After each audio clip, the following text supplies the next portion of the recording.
Bonjour chers élèves de la deuxième année Sciences et Technologies électriques.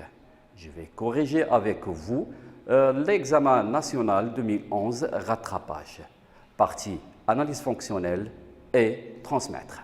Le système objet d'étude était système de manutention et de pesage du sable. La matière d'œuvre, c'est le sable. Le système va faire transporter et peser le sable. La manutention, c'est une opération de manipulation et transport des objets. Ici, l'objet, c'est le sable. Dans le premier paragraphe, l'expression du besoin. Toujours, on commence par l'expression de besoin, parce que chaque système doit répondre à un besoin. Le besoin, ici, c'est un besoin détecté par une entreprise qui a besoin d'un système qui permet de transporter le sable, la matière d'œuvre sable. Client potentiel, l'entreprise. La fonction, c'est transporter et peser avant d'évacuer, bien sûr, le sable, avant de l'évacuer vers un poste de stockage. Description du système. Toujours la description du système contient une description détaillée du système, représentée par des schémas, ou bien des dessins d'ensemble, ou bien des représentations 3D, ou simplement des images. Ici, on a une représentation schématique. Le système comporte principalement un transporteur à benne, qui va transporter la benne, qui assure le remplissage en sable de la trémie peseuse.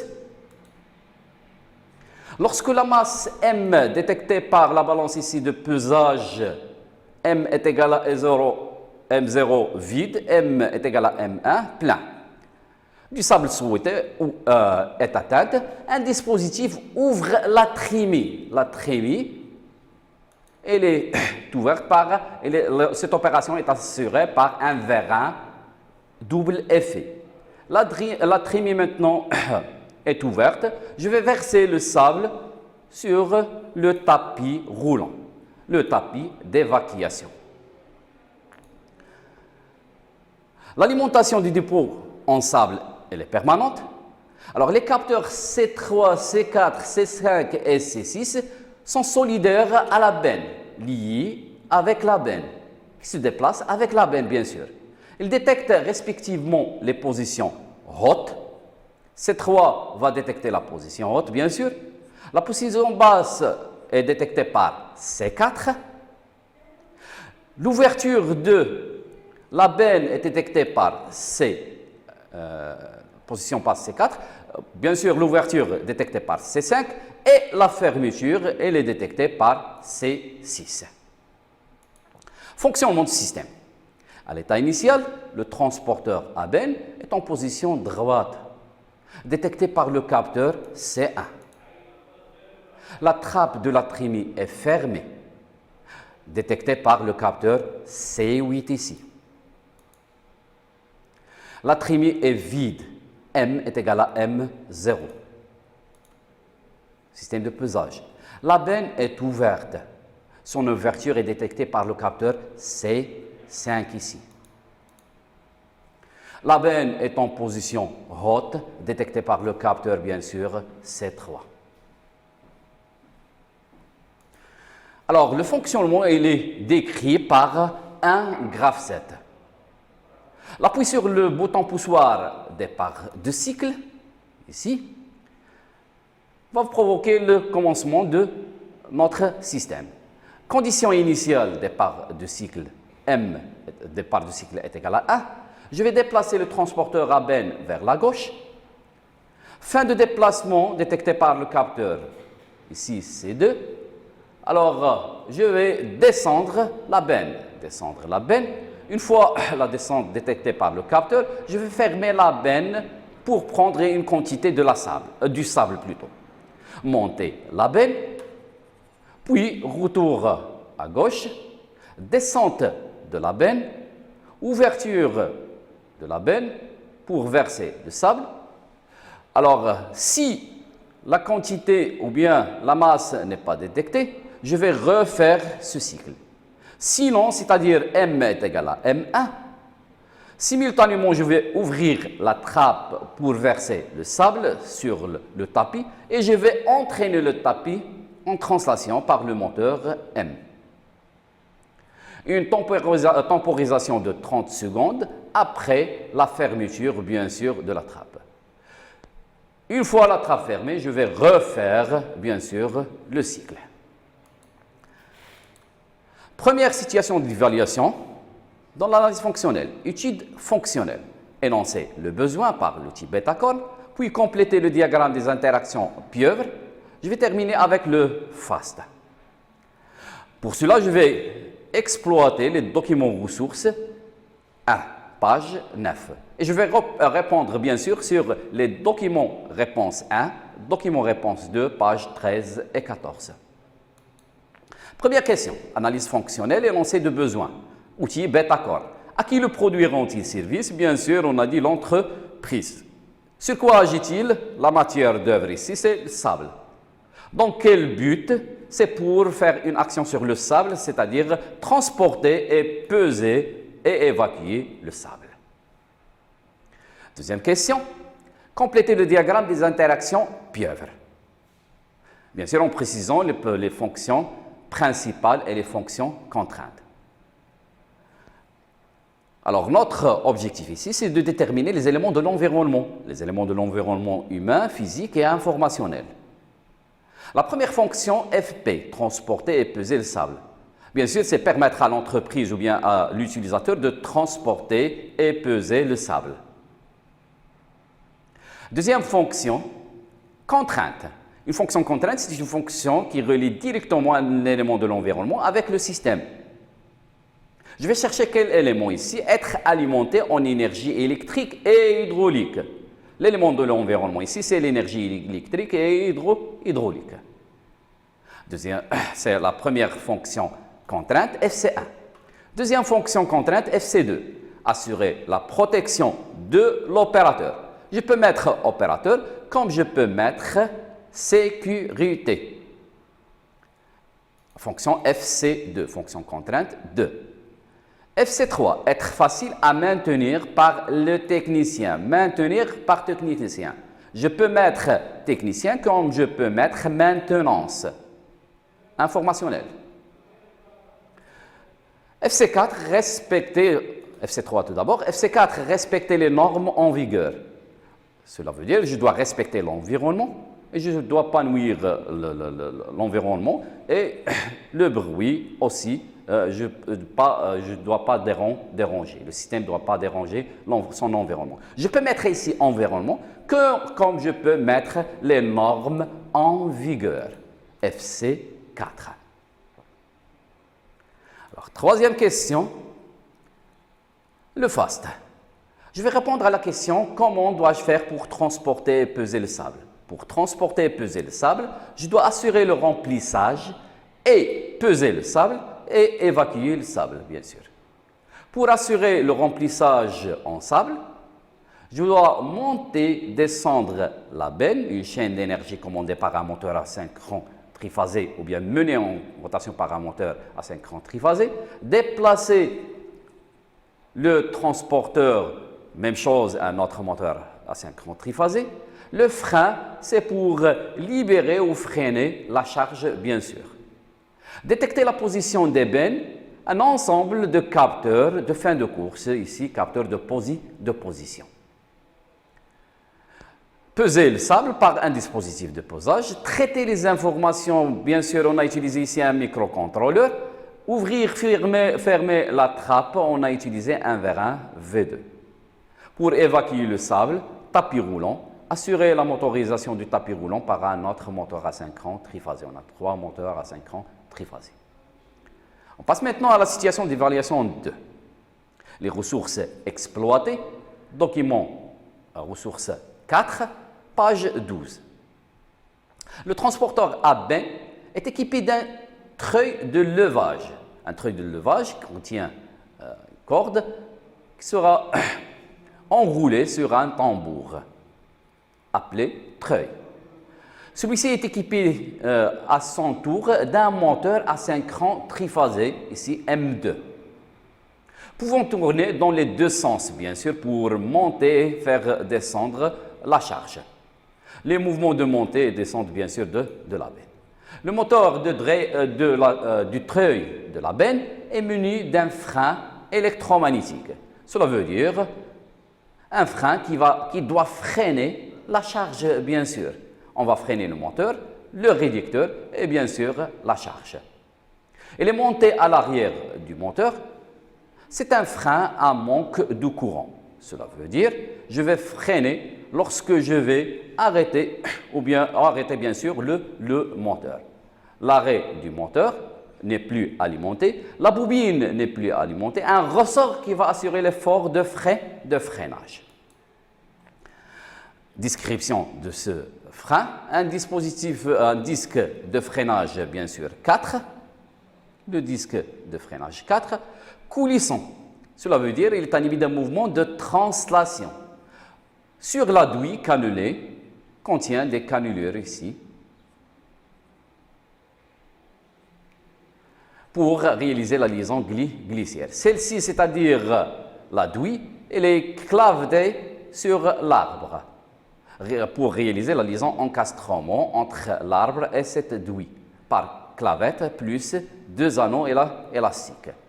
Le plateau fixe 5, ici, faisant corps avec le flasque arrière du moteur et supportant 3 colonnes. Les colonnes pour permettre le déplacement bien sûr, de l'armature 10. L'armature mobile 10 de l'électroaimant coulissant sur les colonnes, bien sûr, 9. Alors, pour assurer le freinage, j'ai besoin d'un effort. Alors, l'effort ici, il est exercé par un ressort repéré 7. Le ressort, il va appuyer sur l'armature 10. L'armature 10, bien sûr, il va appuyer sur le disque qui contient 2 garnitures de friction en ferro-dos. Et je vais avoir le freinage par adhérence. Pour défreiner, il suffit d'alimenter le moteur et bien sûr alimenter la bobine 8. Bobine excitée va créer un champ magnétique qui va attirer l'armature 10. On n'aura plus d'effort presseur qui va assurer le freinage, alors défreinage de l'arbre et j'aurai la rotation de l'arbre. Très bien. Alors maintenant, tâche 1. Caractéristiques du système de levage. Répondre sur le document réponse 3, page 15. La première question, calculer en tours par minute, la vitesse de rotation NR à la sortie du réducteur. Alors, j'ai un schéma synoptique ici. Le moteur, frein à l'arrière, à la sortie du moteur, énergie mécanique de rotation PM, CM, NM, puis un réducteur à engrenage, rapport K, rendement, mueur. À la sortie, puissance à la sortie, c'est une puissance mécanique aussi de rotation, PR, CR et NR. Un tambour qui va transformer, bien sûr, tambour de treuil, il va transformer la rotation en translation de la masse. Je dois chercher NR, je possède NM et je possède K. Deuxième question, déterminer la vitesse linéaire. Vitesse linéaire, j'ai la vitesse de rotation du tambour, le rayon du tambour et je vais déterminer la vitesse de translation. Par la suite, je vais calculer le couple à la sortie. Je possède la puissance moteur, rendement et je peux déterminer bien sûr le couple. Première question, calculer en tours par minute la vitesse de rotation NR à la sortie bien sûr de réducteur. Alors, K est égal à N à la sortie sur N moteur. Alors, notre réducteur, à l'entrée, puissance mécanique PM, CM, NM, à la sortie PR, CR, NR. Bien sûr, K est égal à NR sur NM, ce qui signifie que NR est égal à K fois NM. Alors, application numérique, K est égal à 1 sur 100. NM est égal à 1440 tours par minute. 1 sur 100 fois 1440 tours par minute, 14,4 tours par minute. Deuxième question. Déterminer la vitesse linéaire de la montée de la charge VC. J'ai un tambour animé d'un mouvement de rotation, vitesse de rotation oméga R, et je cherche bien sûr V. Alors, bien sûr, VC est égal à D sur 2 fois oméga R. Alors, est égal à D sur 2. Je ne possède pas oméga, mais oméga est égal à 2 pi n sur 60. Application numérique. VC est égal à D est égal à 0,6 plutôt mètres sur 2 pi. Alors, n est égal à 14,4 tours par minute sur 60. Application numérique, VC est égal à 0,45 mètres par minute, puisque 0,6 est en mètres. Et n en tours par minute, bien sûr. Maintenant, calculer le couple CR à la sortie du réducteur. Je possède bien sûr PU ou bien PM, puissance utile du moteur, c'est une puissance mécanique. Alors, le rendement est égal à PR sur PM. PR, bien sûr, c'est CR fois oméga R. PM, c'est Cm fois oméga M. Alors, oméga R sur oméga M, c'est le rapport K. Alors, est égal à CR sur Cm fois K. Alors, je cherche CR. Bien sûr, CR est égal à Cm fois le rendement sur K. Application numérique. Le rendement du réducteur est égal à 0,8. Couple moteur, ici, donné 10 newtons. Et le rapport est égal à 1 sur 100. Application numérique, CR est égal à 800 Nm. Deuxième partie, tâche 2, étude du frein du moteur. Compléter le tableau en se référant au dessin, partiel système, nom et fonction des pièces, puis déterminer l'effort presseur FP. Première question, le repère 7. 7, on a dit, c'est un ressort. Sa fonction, c'est assurer l'effort de freinage. Assurer l'effort presseur du frein. 8. 8, c'est la bobine ou bien électroaimant. Sa fonction, c'est créer le champ magnétique qui va attirer l'armature 10 pour obtenir le défreinage. Alors, attirer l'armature 10 et libérer la rotation de l'arbre moteur pendant le fonctionnement, bien sûr. Déterminer l'effort presseur minimal FP, mini bien sûr, que doit assurer le frein. Alors, formule connue, l'effort de couple de freinage bien sûr est égal à N fois F fois rayon moyen fois l'effort presseur. Alors, dans ce cas, je vais freiner le moteur. Alors, Cm est égal à l'effort presseur du ressort fois F, le coefficient de frottement, fois N, nombre de surfaces de friction, fois le rayon moyen. Je cherche bien sûr F, alors F est égal à le couple sur F fois N fois le rayon moyen. Bien sûr, R moyen est égal à grand R plus petit r sur 2, ou bien 2 tiers R à la puissance 3 moins petit r à la puissance 3 sur R carré moins R carré, qui égale approximativement R plus petit r sur 2. Le grand rayon plus le petit rayon sur 2. Sur le tableau, GR est égal à 115 mm, petit r est égal à 80 mm et le coefficient de frottement est égal à 0,25. Alors, application numérique, Cm est égal à 10. Bien sûr, F est égal à 0,25. N, nombre de surfaces de friction. Qu'est-ce que je constate? J'ai deux surfaces de friction ici. Une avec l'armature, la seconde avec le disque 5. Les deux disques, ou bien les deux garnitures de friction plutôt, sont en ferro-dos. Alors, fois 97,5 fois 10 puissance moins 3, c'est le rayon moyen. Était en millimètres, je vais le transformer en mètres. Alors, application numérique, F est égal à 205 newtons. Tâche 3, représentation graphique. Je vais compléter tout d'abord un schéma cinématique, puis compléter une liaison encastrement du ventilateur qui permet bien sûr le refroidissement du moteur plus le frein. par une clavette plus un anneau élastique. Schéma cinématique. Sur le schéma cinématique, complétez les liaisons nécessaires. Alors, l'arbre 1 plus ventilateur 6 sont entraînés en rotation par moteur, bien sûr. Alors, liaison pivot. Je vais dessiner l'arbre, puis l'alisage et ne pas oublier les arrêts. Bien sûr, je dois lier le symbole avec le bâti fixe.